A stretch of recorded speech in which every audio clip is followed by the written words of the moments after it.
Era baru Timnas Garuda bersama dengan John Hartman akan dimulai. Kita bahas bersama dengan mantan pemain Timnas Indonesia, Bung Zainal Arif, dan juga pengamat sepak bola, Bung Wesley Huta Galung. Selamat petang semuanya.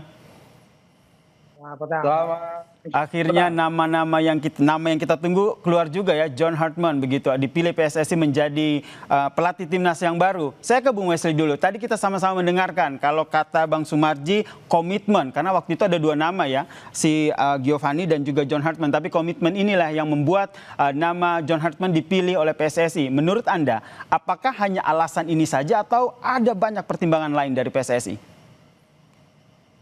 Ya, Mas Asih, pertama kita harus mensyukuri ada elemen faktor utama yang menurut saya kemarin gagal didapatkan ketika kita dilatih oleh PT Clever, bahwa PT Clever lebih lama di luar negeri, di rumahnya di Belanda sana daripada di Indonesia. Lalu yang kedua, kita harus mundur. Januari tahun lalu ada kerjasama antara PSSI dan KNVB, Federasi Sepak Bola Belanda, soal pertukaran pelatih, soal pengembangan pelatih. Nah, apakah ini tidak lagi menjadi acuan, karena menurut saya dengan isu perubahan kepemimpinan menteri kita dari Menteri BUMN menjadi Menteri Menpora, Ketum PSSI ini tidak memudahkan Pak Erik dalam hal ini sebagai Ketua Federasi untuk mengelola tim nasional dengan keuangan yang sama seperti kemarin. Jadi ini salah satu aspek yang juga tidak boleh kita sepelekan. Cuman dengan track record John Hartman jelas jauh lebih bagus dibandingkan PT Clever yang ketika itu seolah one man show-nya Pak Erik dalam memutuskan, dan kita tidak tahu detail kontraknya seperti apa sehingga pelatihnya lebih lama di rumahnya daripada di Indonesia. Jadi ini yang salah satu faktor yang harus kita syukuri sih, di luar faktor-faktor lain yang kalau kita bahas lama ini. Tapi menurut Anda salah satu faktor lain tadi sempat dibahas adalah soal biaya pelatih yang menurut Anda kalau John Hartman ini masih bisa dikatakan lebih murah begitu dibandingkan dengan pelatih kalau kita ambil dari Eropa. Kalau komparasinya pelatih Belanda, Van Bommel gitu ya, atau Van Bronckhorst yang sudah punya level kelas itu, kalau saya gaji mereka di klub itu 6 sampai 8 miliar per bulan. 6 miliar sampai 8 miliar per bulan. Dalam rupiah itu ya? Wow, besar juga ya? Ya, kita dengar tidak sampai 700 juta per bulan. Itu kan komparasi secara keputusan, kan aspek finansial tidak boleh disepelekan begitu saja, Mas Atir. Kemampuan kita harus realistis lah. Kita ini bukan bisa dibilang punya finansial yang kuat, kokoh, dan stabil yang berkelanjutan. Ganti pemimpin ganti lagi nanti gayanya, ganti lagi keuangannya. Oke, tapi yang jelas tadi ya komitmen, dan juga kalau di atas kertas John Hartman ini juga punya potensi yang luar biasa ya, karena track recordnya juga bagus ketika membawa tim Kanada. Kalau dari Bung Zainal sendiri nih sebagai mantan pemain timnas begitu, ketika ada nama John Hartman ini sudah tergambarkah wah ini pilihan yang tepat, atau menurut Anda bagaimana? Ya, kemarin saya sempat juga membuat statement bahwa pelatih ini kemungkinan akan sukses. Kenapa? Karena melihat secara reputasi oke, selama ini dia juga berhasil ya membawa tim nasional sebelumnya berbicara di Piala Dunia, itu tim nasional Kanada. Nah, apa yang menjadi hal membuat saya tertarik untuk membahas John Hartman ini, ketika tadi yang disampaikan bahwa dia akan memilih asisten pelatih lokal juga yang ada di Indonesia. Sejauh ini itu yang mungkin kita harapkan ya, supaya apa? Satu, roadmap yang dia punya itu dia ingin tinggal di Indonesia, dan kemungkinan ini akan terjadi kabar baik nih buat para pemain yang berkompetisi di tanah air. Bukan berarti para pemain yang di luar itu tanpa kontrol ya. Kalau pemain yang di luar sudah jelas secara kualitas kompetisinya sudah diakui ya. Tetapi yang pemain yang selama ini juga berkompetisi di level Indonesia ini punya peluang untuk bisa memperkuat tim nasional. Dan apa yang disampaikan tadi sama John Hartman, dia akan tinggal di sini dan dia akan mencari potensi-potensi yang ada di Indonesia itu sendiri.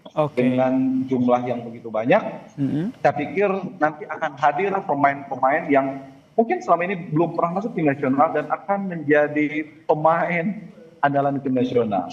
Saya kira itu. Oke, tapi kalau kita lihat ini kan pemain-pemain timnas kita ini kan kebanyakan juga ada beberapa yang juga dari Eropa begitu. Nah, ada kendala tersendiri yang menurut Bung Zainal ini akan menjadi tantangan bagi John Hartman begitu. Karena sebelumnya itu soal chemistry, bagaimana meramu tim yang baik itu selalu menjadi kendala pelatih-pelatih sebelumnya. Ya, memang ini ya kelebihan dari John Hartman ini. Kenapa akhirnya dipilih sama PSSI, dia juga sudah paham kultur atau karakter para pemain yang kemarin bermain di tim nasional di bawah asuhan Pique. Dan dia juga melihat sejauh mana sih kemampuan para pemain ini. Dan ini saya yakin dia sudah mempunyai jurus yang bagaimana cara mensiasati para pemain ini gitu kan. Dia berbicara masalah teknis di lapangan, saya kira sudah tidak diragukan lagi. Tetapi berbicara masalah psikologis yang selama ini mungkin pendekatan bondingnya lah, mungkin ya kita ke bondingnya, pendekatan ini yang dimiliki oleh John Hartman itu sendiri gitu. Saya kira ini bukan masalah ya untuk melihat sejauh mana sih para pemain yang bermain di luar ini, apakah ini akan mempersulit John Hartman. Saya kira ini bukan masalah besar. Apalagi punya komitmen ya, John Hartman akan tinggal di Indonesia, tentu waktunya juga akan lebih banyak begitu ya, berinteraksi dengan pemain-pemain timnas. Menarik ini, bagaimana mencari bibit-bibit baru untuk menjadi tim Garuda kita ke depannya. Apakah ini juga menurut Anda, Bung Wesley, jadi salah satu pertimbangan utama, tapi tantangannya bagaimana? Karena pelatih sebelumnya juga menjanjikan hal yang sama. Dalam memulai sesuatu pekerjaan, apalagi di sepak bola, janji itu adalah bumbu yang bisa menjadi penyedap ya. Kita begitu, Arif harus janji dulu, harus optimis dulu, bahwa kita harus yakin dengan skor kita. Yang jadi sorotan kita adalah apakah kerangka fondasi tim ini akan sama seperti sebelumnya.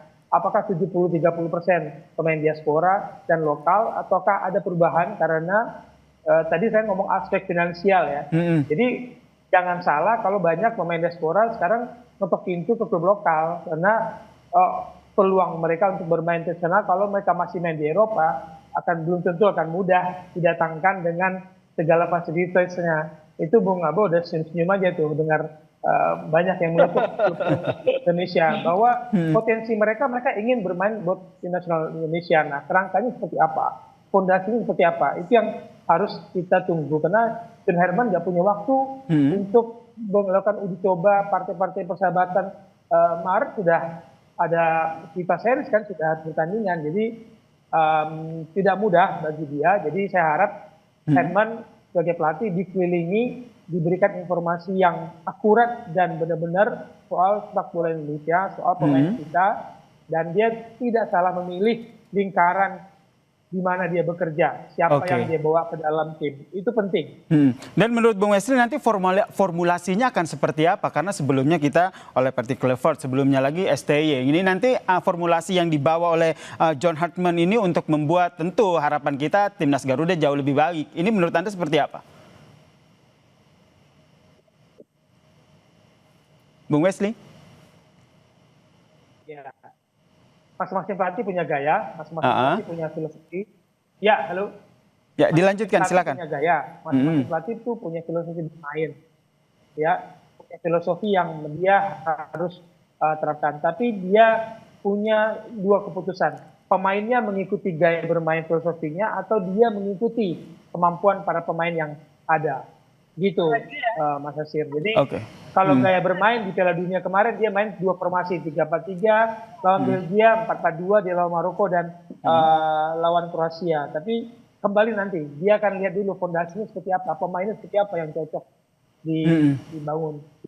Kalau Bung Zainal sendiri melihatnya akan seperti apa nanti gaya melatih dari seorang John Hartman ini jika dilihat dari track recordnya? Apalagi Anda juga tentu cukup sering berbincang dengan timnas-timnas yang sekarang, pemain-pemain timnas sekarang.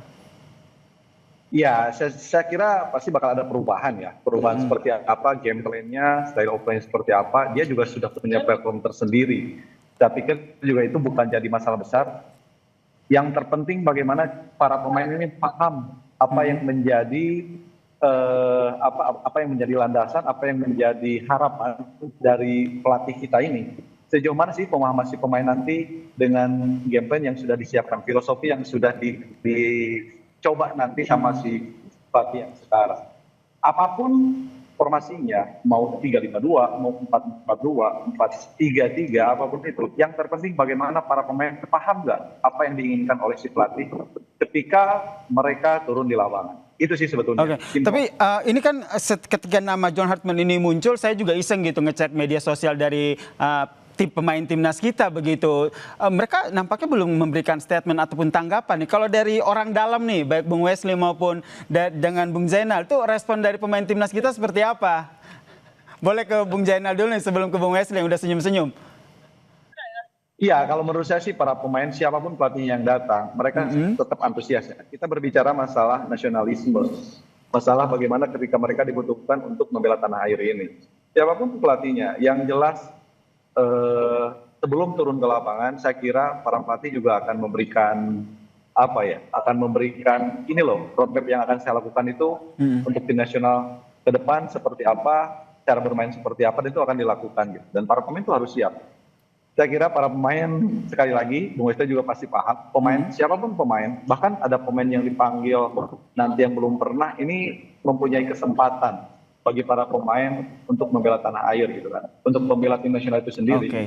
Saya pernah mengalami itu ketika terjadi pergantian pelatih dan kampanye berubah, itu membuat saya juga termotivasi bahwa saya pasti mampu dengan metode seperti ini dan saya pasti bisa melakukan. Dan ternyata alhamdulillah saya bisa melakukan itu semua.